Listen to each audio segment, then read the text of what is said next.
오늘 함께 나눌 하나님의 말씀 야고보서 1장 12절부터 27절까지입니다. 야고보서 1장 12절부터 27절까지고요.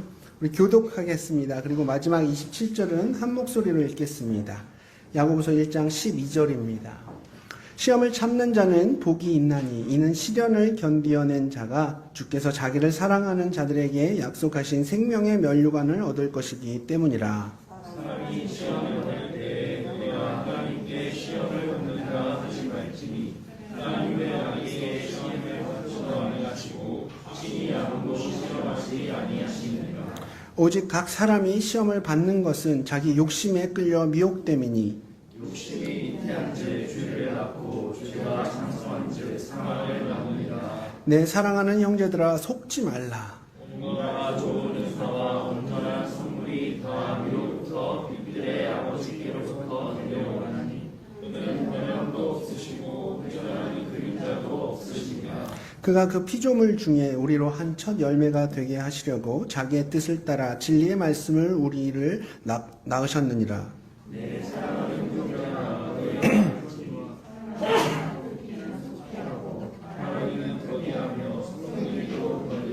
사람이 성내는 것이 하나님의 의를 이루지 못함이라. 그러므로 모든 더러운 것과 넘치는 악을 내버리고 너희 영혼을 영이 구원할까 마음에 심어진 말씀을 본연으로 받으라. 너희는 말씀을 행하는 자가 되고 듣기만 하여 자신을 속이는 자가 되지 말라. 누구든지 말씀을 듣고 응하지 아니하면 그는 거울로 자기의 생긴 얼굴을 보는 사람과 같아서 제 자신을 보고 가서 그 모습이 어떠했는지를 곧 잊어버리거니와 저의 함께하는 온전한 율법을 들여다보고 있는 자는 그리고 잊어버리는 자가 아니요 실천하는 자니 이 사람은 그 행하는 일에 복을 받으리라. 누구든지 스스로 경건하다 생각하며 자기 혀를 제갈물리지 아니하고 자기 마음을 속이면 이 사람의 경건은 헛것이라.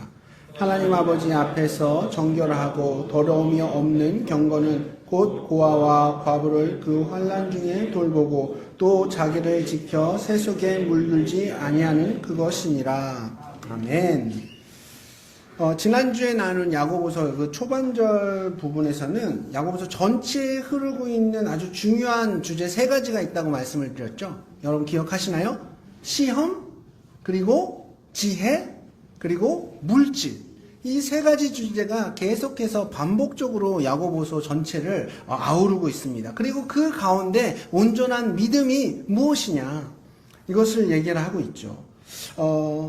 지난주에 나눴던 내용들을 잠시 복습해 보면 성도들이 삶 속에서 시험을 만나게 될 때 하나님을 신뢰함으로 그 시험을 다른 각도로 바라볼 수 있는 것, 그런 모습이 바로 시험을 기쁘게 여기는 것이라고 말씀을 드렸습니다. 그러면서 시험이 뭘 낳는다고 했죠? 인내를 낳는다고 했죠. 그런데 인내라고 해서 다 같은 인내가 아니라 수준과 격이 있다고 했습니다. 그것을 성숙한 인내라고 했어요. 그런데 때때로 시험 가운데에 아무리 다른 각도로 보고 우리의 그런 지식과 경험을 총동원을 해도 도저히 하나님의 뜻을 헤아리지 못할 때, 그때 주님께 뭘 구하라고 했죠? 지혜를 구하라고 했습니다. 우리의 이성만으로는 100% 이해할 수 없어서 생길 수밖에 없는 그 빈 공간을 다른 무엇이 아닌 주님이 주시는 지혜로 채워야 한다고 했습니다. 그리고 마지막으로는 물질 만능주의로 오염된 우리의 영혼이 영적인 배고픔을 느껴야 한다고 했어요. 막 소고기 얘기하면서 했잖아요. 저는 조금 먹고 아내는 많이 먹고. 이 얘기가 그렇게 재밌었나 봐요. 여러분들한테 사모님이 그렇게 고기를 좋아하세요? 라는 질문을 많이 받았습니다. 지난 한 주 동안. 사실 말이 시험이지 실제로 우리 삶 속에서 어떤 시험을 만나고 그 시험이 주는 고통의 한복판에 선 사람에게는 주변의 위로가 별로 도움이 되지는 않습니다. 그리고 또 필요도 없는 경우가 많이 있어요. 사실 그땐 누가 무슨 말을 해도 잘 들리지가 않죠. 그저 내가 제일 비통하고 제일 억울하고 제일 그냥 불쌍한 겁니다. 어쨌든 우리에게 고통은 결코 달갑지 않은 거죠. 그래서 어떤 성도들은 이 고통 속에서 점점 더 위선적으로 변해갑니다. 시편에 나오는 주인공들처럼 그 고통 가운데에 하나님 앞으로 나와서 속 시원한 탄식과 또 원성으로 토로하는 것이 아니라 이 시대의 많은 성도들은 하나님 앞에서 이렇게 탄식하고 원색적으로 원망하는 그런 모습은 경박스럽고 천박한 모습이라고 여기면서 차라리 그럴 바에는 주님으로부터 조용히 멀어지는 것을 선택합니다. 이런 모습이 뭐냐 하면 성도들이 고난 중에 갖게 되는 그 불편한 감정들에 솔직하고 진실하게 대하지 못하기 때문에 오히려 주님과의 관계는 더 차가워지고 멀어지는 거예요. 하지만 우리가 시험 가운데에 있을 때에 그것이 누구에 의해서였든지 간에 고통의 그 한복판에서 고민하고 갈등하고 있을 때에 성도들이 반드시 기억해야 할 것이 하나 있습니다. 그것이 뭐냐? 하나님은 결코 우리를 버리시지 않는다는 거예요. 그 증거가 바로 야고보서 말씀입니다. 험난한 시험 속에서 세상 가치관 속에서 흔들리고 방황하는 성도들에게 이 야고보서 말씀을 통해서 주님께서는 우리에게 말씀하고 계신 거예요.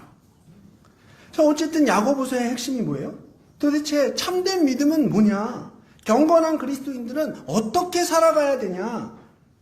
이것에 대해서 말씀하고 있는데 도대체 야고보서가 말해주는 참된 믿음을 갖기 위한 비결은 과연 무엇일까요? 오늘 본문을 통해서 함께 나눠보기를 원합니다. 자, 참된 믿음을 갖기 위한 첫 번째 비결은 지금 내가 하나님에 대해서 오해하고 있는 건 없는지 늘 점검해 봐야 합니다. 내가 하나님에 대해서 오해하고 있는 게 없나 한번 살펴봐야 된다라는 거예요. 하나님과의 관계가 소원해지고 하나님에 대한 의심의 마음이 생기고 이런 마음이 있는지 없는지 점검해 보라는 뜻입니다. 우리는 삶 가운데서 다른 누군가와 관계를 통해서 큰 만족을 누리고 기쁨도 누리게 됩니다. 그런데 종종 어떤 오해로 인해서 상대방을 향해 서운한 감정을 갖게 될 때가 있어요. 사람과의 관계에서도 그렇지만 하나님과의 관계에서도 그런 것 같습니다. 시험이 찾아온다는 건 어때요? 왠지 주님을 향해서 서운한 마음이 내 마음 가운데 갑자기 훅 하고 들어온 겁니다. 그럴 때 내가 하나님에 대해서 오해하고 있는 것이 무엇인지 우리가 깊이 묵상해 볼 필요가 있거든요. 하나님에 대한 신뢰에 왜 금이 가고 있는지, 하나님을 내가 왜 잘 믿으려고 하지 않는지, 하나님에 대해 왜 서운한 마음이 드는지 그것들을 깊이 묵상해 볼 필요가 있다는 거죠. 이것에 대해 오늘 본문 13절에서 15절은 이렇게 말합니다. 오늘 본문 13절에서 15절 말씀 우리 함께 읽어볼까요? 시작! 사람이 시험을 받을 때에 내가 하나님께 시험을 받는다 하지 말지니 하나님은 나에게 시험을 받지도 아니하시고 승에 아무도 시험하지 아니하시느니라. 오직 각 사람이 시험을 받는 것은 자기 욕심에 끌려 미혹됨이니 욕심이 잉태한 즉 죄를 낳고 죄가 장성한 즉 사망을 낳느니라. 자, 이게 무슨 말인가요? 우리가 시험 중에 있을 때 우리가 보통 어떻게 생각하냐면 내가 하나님께 시험받고 있구나 이렇게 생각하기가 쉬운데 오히려 하나님께서는 뭐라고 말씀하시냐? 나는 아무도 시험하지 않는다 라고 말씀하세요. 우리가 시험 가운데 너무 힘들어하면서 하나님 앞에 따질 때 이렇게 말하잖아요. 하나님 도대체 나한테 왜 이러시는 거예요? 바로 이런 게 뭐예요? 지금 나의 이 고통스러운 상황을 하나님이 만들었다고 따지고 있는 거잖아요. 근데 13절 말씀을 보면 하나님께서는 우리를 시험하시지 않는데요. 도대체 이 말이 무슨 의미냐? 시험 중에 우리가 고난받고 있을 때 하나님께서 우리가 죄 가운데 빠지도록 유혹하거나 일부러 실족하도록 해서 악을 조장하고 우리 마음 가운데 원망하는 그런 마음을 갖도록 이렇게 부추기시지 않는다는 뜻이에요. 하나님은 우리를 일부러 고통의 한가운데로 몰아넣는 그런 분이 아니세요. 우리가 고난 중에 있을 때 늘 두 갈래의 길을 만나게 됩니다. 하나는 원망과 불평의 길이고 또 다른 하나는 온전한 믿음의 길이에요. 우리가 이 양갈래 길 가운데 서 있을 때 하나님은 언제나 우리를 원망의 길이 아닌 믿음의 길로 이끄시는 분이십니다. 그게 우리 안에 계신 성령님의 역할이죠. 기억하십시오. 우리 하나님은 악한 일로 시험을 하시지도 그렇게 시험을 당하시지도 않으시는 분이세요. 그럼 어떤 분들은 이런 질문을 하실지도 모르겠어요. 아니, 무슨 말씀이세요? 하나님이 시험을 안 하신다니요. 구약에 보면 아브라함도 욥도 시험을 다 받았잖아요. 이 질문에 대한 답을 드리자면, 욥의 경우는 하나님께서 직접 욥을 시험하신 게 아니죠. 단지 사탄이 그렇게 하도록 하나님의 섭리 가운데에서 이렇게 허락을 하신 겁니다. 결국 그 섭리 가운데 욥은 하나님에 대한 믿음이 더욱 견고해졌어요. 예전에는 내가 귀로만 하나님을 들었지만 이제는 눈으로 본다는 그 고백이 고난 후에 욥의 고백이었습니다. 하지만 아브라함의 경우는 좀 더 깊은 통찰이 필요하죠. 창세기 22장 1절을 보면 그 일 후에 하나님이 아브라함을 시험하시려고 여기에 나오는 시험이라는 단어와 오늘 본문 가운데 나오는 이 시험이라는 단어가 서로 같은 동사거든요.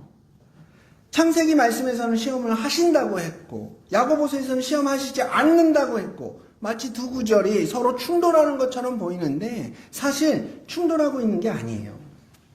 이 시험하다라는 헬라어 동사 페이라조는 몇 가지의 뜻이 있습니다. 우선 첫 번째로는 테스트하다라는 뜻이 있어요. 테스트는 우리의 믿음을 성장시키기 위한 도구죠. 우리의 믿음을 성장시키기 위해서 하는 것이 바로 테스트입니다. 반면에 두 번째 뜻은 뭐냐 하면 유혹하다라는 뜻이 있고 유혹하다, 걸려 넘어지게 하다라는 그런 뜻이 있어요. 유혹은 성장이 아닙니다. 우리의 믿음을 떨어뜨리기 위한 거잖아요. 그러니까 창세기에서 말하는 시험하다는 1번 뜻으로 이렇게 우리가 해석을 해야 되는 거예요. 하나님께서 아브라함의 믿음을 테스트하려 하시는 거예요. 그러니까 아브라함의 믿음이 진짜 믿음인지 그렇지 않은지 그의 믿음 성장을 위해서 시험하시는 겁니다. 반면에 야고보서의 시험은 뭐냐? 2번의 의미로 해석을 해야 되는 거예요. 하나님께서는 우리가 죄에 빠지도록 유혹하고 죄에 걸려 넘어지게 하는 그런 시험을 우리에게 결코 하시지 않는다는 거죠. 하나님은 결코 우리를 유혹하고 어떤 덫을 놓는 방식으로 우리를 시험하지 않으세요. 어떤 함정을 파놓고 우리가 지켜보면서 요놈이 여기 빠지나 안 빠지나 보자. 그리고 빠지면 요놈아 이러면서 벌 주시는 그런 하나님이 아니시라는 거예요. 그럼에도 불구하고 하나님께서는 이 모든 시험을 통해서 우리 각자의 삶의 연단과 그 검증의 과정을 다 주관하시고 그 테스트를 통과한 성도들을 통해서 당신의 섭리를 이뤄가신다는 걸 우리는 기억해야 합니다. 그러면 그런 의미에서 하나님께서는 우리가 감당할 수 있는 시험만 주시겠다고 약속을 하셨어요. 고린도전서 10장에 말하고 있습니다. 뿐만 아니라 우리가 감당할 수 없는 시험으로부터 우리를 보호하시고 그것만으로 만족하시지 않고 도리어 시험당하는 우리 고난의 그 현장에서 직접 참여하십니다. 우리와 함께 하신다는 거죠. 100% 하나님이시고 100% 인간이셨던 예수님은 우리처럼 시험과 유혹에 넘어가시지 않았지만 시험 가운데 있는 우리의 그 절절한 고통과 어려움을 이미 다 경험하셨습니다. 그래서 시험을 당하는 우리의 모든 고충을 주님께서는 너무나도 잘 알고 계시는 거예요. 이미 오래전부터 내 고통의 자리, 그곳에서 우리 주님은 저와 우리 성도님들과 함께 계셨어요. 우리가 각자의 고난의 자리에서 힘겨워하고 있을 때 여러분과 저는 결코 혼자가 아니었던 겁니다. 그 고통의 현장에서 우리 주님께서는 나의 눈물을 닦아주셨고 넘어진 우리를 일으켜주고 계셨던 거예요. 저와 여러분은 그 고난의 자리에서 때론 주님을 원망하고 포기하려 했을지 몰라도 주님께서는 결코 우리를 놓치지 않으셨습니다. 그렇다면 우리는 왜 원망하면서 내 고난의 그런 상황을 주님께 따지고 있는 걸까요? 왜 이런 상황들이 생겨나고 있는 걸까요? 일단 오늘 본문을 보니까 뭐라고 말합니까? 속지 말래요. 우리를 시험으로 이끈 건 하나님이 아니라 뭐라고 하죠? 내 욕심이 그 원망의 자리로, 그 고난의 자리로 이끌었다고 말하고 있습니다. 욕심이라고 하니까 어떤 분은 난 욕심 별로 없는데 그게 크게 요구하는 것도 없고 진짜 갖고 싶은 것도 별로 없는데 이렇게 생각하실 수도 있는데 근데 여기서 말하는 욕심은 시험 속에서 신앙적인 각도로 생각하지 못하게 하는 모든 것들을 바로 욕심이라고 말하고 있는 겁니다. 하나님 중심이 아닌 내 중심적으로 생각하는 그런 모습들이 다 욕심이라고 보시면 되는 거예요. 그래서 14절을 보면 자기 욕심에 끌려 미혹된다라고 이렇게 말하고 있죠. 이게 어떤 뜻이냐면 여러분 낚시할 때 한번 생각해 보시면 되거든요. 낚시꾼이 이 물고기 그 낚시 바늘에 미끼를 끼워 넣고 이렇게 캐스팅을 딱 합니다. 그럼 물속에서는 어떤 일이 일어나죠? 물고기들이 그 미끼를 향해서 계속 입질을 하잖아요. 몇 번 그렇게 입질을 톡톡 하다가 미끼를 탁 물면 어떻게 되나요? 찌가 이렇게 내려가면서 낚시꾼이 탁 낚아챕니다. 그렇게 낚싯바늘에 꿰인 물고기는 이제 자기 의지대로 움직일 수가 없는 거예요. 낚시꾼이 이끄는 대로 이끌려 갈 수밖에 없는 겁니다. 우리의 욕심이 자꾸 죄 앞에 이렇게 기웃기웃 거리다가 결국 그 죄에게 딱 붙잡히게 되면, 걸리게 되면 이제부터는 죄가 이끄는 대로 이리저리 끌려가게 돼 있는 거예요. 그 다음은 이게 15절로 넘어가서 보면 그 죄가 죄를 낳고 또 그 죄가 자라나서 죽음이랑 연결이 되는 겁니다. 이런 나의 욕심이 한 번이 아니라 여러 번 계속해서 이 죄라는 미끼를 무는 거예요. 이런 나의 모습이 계속 반복되면 뭐가 되는 거죠? 그건 나의 이제 방식이 되는 겁니다. 내 사고방식이 되는 거고 내 삶의 방식이 되는 거예요. 죄가 내 삶의 방식이 되어버리는 거죠. 사실 이 정욕이라는 게 그 자체로는 선한 것도 악한 것도 아니에요. 일반적으로는 정욕하면 뭐 부정적인 이미지가 이렇게 떠오르기도 하긴 하는데 사실 이 정욕은 가치 중립적인 겁니다. 돈도 마찬가지잖아요. 돈이 좋은 거예요? 나쁜 거예요? 돈은 하나님의 영광을 위해서 쓰면 좋은 거고요. 돈을 내 유익을 위해서 쓰면 나쁜 거예요. 마찬가지입니다. 돈처럼 우리의 정욕도 가치 중립적인 겁니다. 식욕, 정욕, 성욕, 사랑받고 싶은 욕구, 어떤 공동체에 속해지고 싶은 욕구, 안전하고 싶은 욕구, 이런 욕망은 인간으로서 당연히 갖게 되는 실존의 조건들이에요. 우리가 살아가면서 이런 욕망을 느끼는 것 자체를 죄라고 하지 않습니다. 오히려 이런 기본적인 욕망들을 억제하고 그 욕망 자체를 죄악시하는 모습을 금욕주의라고 하거든요. 근데 금욕주의는 결코 건강한 신앙의 모습이 아니거든요. 그런데 문제는 뭐냐 하면 중립적인 이 나의 기본적인 욕망들이 올라오는 건 죄가 아닌데 그 욕망들을 원래 하나님이 정하신 방법이나 그 방향으로 그 정욕들을 사용하지 않고 그저 내 고집대로 내 생각대로 사용하다 보면 어느 선을 넘게 되고 그때부터는 이 정욕들이 죄가 되는 거예요. 그리고 그렇게 죄 가운데 한번 빠져들게 되면 내 스스로가 헤어나오기가 무척 어렵습니다. 특별히 우리 신앙생활 속에서 하나님 앞에 서운하다고 외치는 그 대부분의 경우들을 보면 사실 내 자신이 말씀과 무관한 삶을 살아가다가 생긴 부작용인 경우가 대부분입니다. 주님은 우리에게 이렇게 말씀하세요. 나는 너희들 절대로 시험하지 않아. 그럼 하나님은 어떤 분일까요? 시험 가운데 힘겨워하며 신앙으로 견뎌내고 있는 우리에게 뭘 주시는 분이냐 하면 바로 생명의 면류관을 주시는 분이라고 오늘 본문은 말하고 있어요. 뿐만 아니라 17절에 보면 시험을 주시는 분 아니고요. 시험하지 않는 대신에 그 시험을 통과한 자들에게 온갖 좋은 것들, 은사와 온전한 선물을 주시는 분이 바로 우리 하나님이십니다. 여러분, 혹시 시험 가운데 낙심되어서 하나님에 대해서 오해하고 계시진 않으신가요? 하나님에 대한 그 신뢰가 조금씩 금이 가고 있나요? 하나님으로부터 멀어져 가고 있지는 않으신가요? 반드시 기억하십시오. 주님은 우리를 시험하시지 않습니다. 오히려 가장 좋은 것으로 우리의 삶을 채우시고 늘 믿음의 길로 우리를 인도하시는 분이라는 걸 기억하시고 더 온전한 믿음의 삶을 살아가시는 저와 우리 모든 성도님들 되시길 축복합니다. 자, 온전한 믿음을 위한 두 번째 비결은 뭐냐? 바로 건강한 듣기와 건강한 말하기를 하고 있는지 점검해 보십시오. 건강한 듣기와 건강한 말하기. 도대체 건강한 말하기와 건강한 듣기는 뭘까요? 대부분의 사람들은 뭐 말하기도 하고 들을 때도 있잖아요. 아니, 아주 특별한 사람 말고는 이 두 가지를 모두 합니다. 그런데 많은 사람들은 어디에 더 에너지를 많이 쏟아부을까요? 질문 하나 드릴게요. 둘 중에 하나니까 꼭 반드시 손을 드셔야 됩니다. 자, 나는 듣는 걸 더 좋아한다. 말하는 것보다 듣는 거에 더 익숙하다. 손 한번 들어보십시오. 아, 그러세요? 아닌 것 같은데, 성리사모.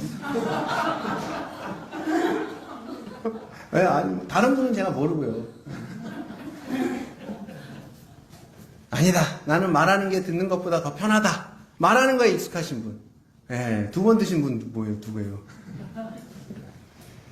어쨌든 사실 우리 주변에 진짜 듣기를 잘하는 사람들이 의외로 많지가 않습니다. 왜냐하면 듣는 거에 스킬이 필요하거든요. 내가 다른 사람들의 말을 듣는다고 해서 그게 다 듣고 있는 게 아니라 상대방의 그 말과 그 의도를 제대로 이해하고 들을 때 그게 바로 진짜 듣는 거죠.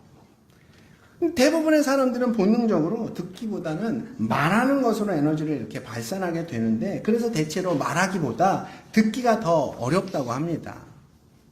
근데 말하기는요, 이 말하기는 듣기에 영향을 받습니다.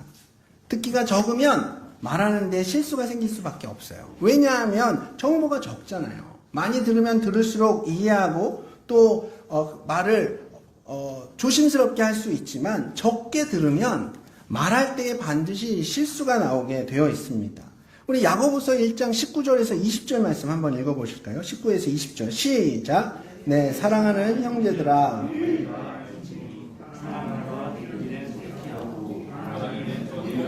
성내기도 더디하라. 아멘. 자, 오늘 본문은 더디할 것 두 가지, 속히 할 것 한 가지를 말하고 있죠. 말하기와 성내는 것은 천천히 하고 듣는 것은 서둘러라. 사실 여기에서 듣는 것, 이것은 사람의 말을 듣는다기보다는 기본적으로는 하나님의 말씀을 듣기에 속히 하라는 그런 그런 의미가 조금 더 내포되어 있습니다. 그런데 말하기에는요, 성내기라는 것 한 가지가 더 추가되어 있죠. 이건 우리 내면에 화가 있으면 말이 좋게는 안 나간다라는 그런 의미입니다. 우리가 보통 카페에 가서 주인에게 이렇게 커피를 주문하면 주인이 이렇게 커피를 가져다 주면서 뭐라고 해요? 주문하신 커피입니다. 맛있게 드세요. 이런 멘트를 합니다. 그럼 여러분 그때 어떻게 반응하시겠어요? 보통은 아, 네, 감사합니다. 아니면 아, 네, 잘 먹겠습니다. 이런 식으로 반응하는데 속에 화가 있는 사람은 어떻게 반응할까요? 맛있게 드십시오. 이렇게 하면 뭐야, 뭐 맛없게 먹는 사람도 있어? 이렇게 말합니다. 뭐 이게 뭐 시비를 거는 건지 혼자 말하는 건지 뭐 알 수가 없어요. 잘 구분이 안 가요. 이런 식의 언행으로는 장단컨대 하나님의 영광을 결코 드러낼 수가 없습니다. 그리고 또 하나님께서는 듣기는 속히 하고 말하기는 더디하라고 하셨는데, 사람들은 오히려 반대로 하는 경우가 많죠. 듣기는 더디하고 말을 뭐 속사포처럼 하는 사람들이 많습니다. 이렇게 말하기와 듣기를 반대로 하면 어떤 일이 일어날까요? 오늘 본문 23절, 24절 함께 읽겠습니다. 시작. 누구든지 말씀을 듣고 행하지 아니하면 그는 거울로 자신의 생긴 얼굴을 보는 사람과 같아서 제 자신을 보고 가서 그 모습이 어떠했는지를 곧 잊어버리거니와. 아멘. 자, 여기서 본다는 건 대충 훑어보는 게 아니라 유심히 본다는 거예요. 자, 그 당시 거울은 어땠을까요? 1세기 이 당시에 거울은 어땠을까요? 오늘날 사용하는 거울과는 뭐 퀄리티 자체가 완전히 달랐죠. 그때는 뭐 굴이나 청동을 이렇게 갈아서 주로 거울로 사용했거든요. 그러다 보니까 우리가 지금 보는 거울에 비해서 그 선명도는 완전히 떨어질 수밖에 없었습니다. 그 당시에는 거울에 비춰진 그 자신의 모습을 보려면 더 유심히 봐야 되는 거예요. 자, 그렇게 거울을 보는데 만약에 내 오른쪽 뺨에 바풀이 붙어 있는 거예요. 근데 거울을 딱 보니까 그 바풀이 보였던 거죠. 그 다음에 여러분 어떻게 하십니까? 바로 바풀을 떼거나 바풀을 먹거나 다른 사람에게 붙이거나 이런 행동이 연달아서 따라 나오지 않습니까? 손을 들어서 뺨에 붙은 이 바풀을 일단 떼어버리겠죠. 그렇죠. 거울을 봤을 때 어떤 문제가 발생하면 곧바로 행동이 나오는 거예요. 거울을 유심히 보고 있다가 어떤 문제가 생겼을 때 그 문제를 제거하기 위해서 바로 행동을 했던 것처럼 우리가 말씀 앞에 내 삶을 비추었을 때 내 영혼에 바풀이 묻은 걸 보고도 그걸 떼지 않고 다니는 사람을 향해서 야고보서는 뭐라고 말하냐? 듣기만 하고 행하지 않는 사람이다 라고 말하고 있어요. 그런데 듣기와 말하기를 반대로 하게 되면 신기하게 이런 일이 일어난다는 거죠. 야고보는 이런 일을 줄이기 위해서 이렇게 권면을 합니다. 우리 21절 말씀을 함께 읽어보실까요? 21절 시작. 그러므로 모든 더러운 것과 넘치는 악을 내버리고 너희 영혼을 능히 구원할 바 마음에 심어진 말씀을 온유함으로 받으라. 아멘. 자, 온전한 믿음을 위해 우리가 버려야 할 것이 있고 또 받아야 할 것이 있습니다. 무엇을 받아야 되죠? 바로 온유한 말씀, 이걸 받아야 되는 거예요. 자, 우리가 지금까지 신앙생활을 해오면서 우리 안에 심겨졌던 말씀들이 있어요. 그 말씀을 우리가 받았죠. 근데 여기서 받았다는 건 그냥 그 말씀을 귀로 들었다, 그런 의미보다 더 고차원적인 이야기입니다. 그냥 듣는 것을 넘어서 그 말씀이 내 안에 체질화되어서 내 삶으로 드러났다라는 게 받았다라는 의미예요. 그런데 그것만 있는 게 아니라 버려야 되는 것, 내버려야 되는 것도 있습니다. 두 가지를 말하고 있는데 하나는 뭘 버려요? 더러운 것 버려야 되고 또 하나는 넘치는 악을 버려야 합니다. 여기서 더러운 건 뭐냐 하면 그냥 딱 봐도 신앙적으로 더럽다고 느껴지는 것들 있잖아요. 누구나 하나님 앞에 서게 되면 제일 먼저 보이는 그런 죄들이 있지 않습니까? 그렇잖아요? 하나님 앞에 딱 섰을 때 거리낌을 느끼는 그런 것들, 준영 형제 있잖아요. 하나님 앞에 딱 섰을 때 어떤 거짓, 위선, 음란 이런 죄들 하나님이 싫어하는 거 딱 알잖아요. 바로 드러납니다. 그러니까 하나님이 이렇게 싫어하시는 일들에 대해서 사실 인간들은 본능적으로 딱 아는 거예요. 이런 걸 고민하지 않아도 하나님이 싫어하신다는 걸 알기 때문에 그걸 먼저 고치라는 겁니다. 그리고 두 번째는 뭐예요? 넘치는 악입니다. 넘치는 악은 뭘 말하는 거냐 하면 우리 삶 속에서 너무 지나쳐서 오히려 문제가 되는 것들 있죠. 아까도 이렇게 정욕 자체는 선한 것도 아니고 악한 것도 아니라고 말씀을 드렸는데 이게 지나치면 넘치는 악이 되는 거예요. 수면의 욕구가 과해지면 게으름이라는 악이 되는 거고요. 성욕이 넘치면 음란이라는 악이 되는 거고요. 지적인 욕구가 너무 과해지면 교만이라는 악으로 변질되는 겁니다. 말씀이라는 이 거울 앞에 내 삶을 비췄을 때 딱 더러워 보이는 것, 그리고 넘쳐서 악으로 변질되어져 있는 그런 우리 삶 속에 있는 이런 죄의 모습들을 버리라는 겁니다. 근데 듣기와 말하기, 이게 거꾸로 되어 있으면 어떻게 되냐면 행동하지 않는 믿음이 되어버린다는 거예요. 말하기에 더 익숙한 사람은 행동하지 않는 믿음으로 된다는 겁니다. 그럼 반대로 듣기에 더 익숙해지면 어떻게 될까요? 바로 행동하는 믿음이 되는 거죠. 자, 25절 말씀을 함께 읽겠습니다. 25절 시작. 자유롭게 하는 온전한 율법을 들여다보고 있는 자는 듣고 잃어버리는 자가 아니요 실천하는 자니 이 사람은 그 행하는 일에 복을 받으리라. 아멘. 자, 여기서 나오는 들여다보고 있는 이것도 허리를 구부려서 유심히 관찰한다는 뜻이에요. 우리 영혼의 거울인 이 말씀을 들여다보고 있는 자는 듣고 잊어버리는 자가 아니라 실천하는 자가 된다는 거죠. 그래서 예수님을 믿는 온전한 믿음으로 이 말씀을 잘 들여다보면 듣고 행동하는 그 신앙의 모습들이 자연스럽게 우리 삶에, 우리 몸에 배어든다는 거예요.